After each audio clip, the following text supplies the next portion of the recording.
The River Calder in West Yorkshire is the second most polluted river in the country. Water privatisation under the Tories in 1989 has helped plunge Britain's rivers back to the early years of the Industrial Revolution, when they contained so much human sewage and industrial chemicals that the stink could be smelled from miles away. Nationally, water bills have gone up 40% since 1989. Yet despite this and reduced levels of investment by 15% each decade since 1989, money that should be going into tackling pollution is being siphoned off by private water companies who in the last 35 years have paid out $72 billion in dividends, with Thames Water alone paying out $7.2 billion. This is money that the company, which has a debt of $15.6 billion, doesn't have, such that the possibility of a government rescue or even takeover has been mooted in the last 12 months. Thames Water is now looking to pass on its chaos to its customers by further upping its prices by over 40%. In West Yorkshire, Yorkshire Water, which is responsible for the River, Calder and Aire, intends upping bills by 35% between 2024 and 2030. Yorkshire Water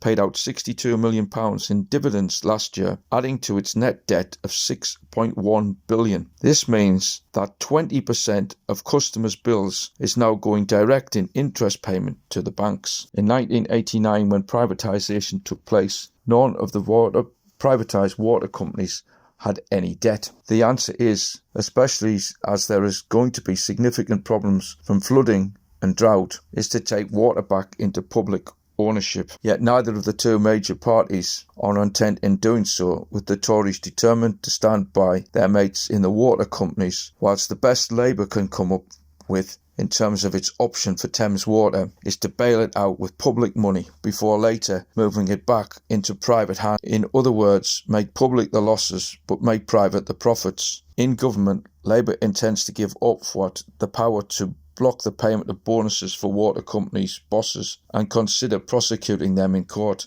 for breaking the law, whilst also introducing fines for ignoring sewage discharges.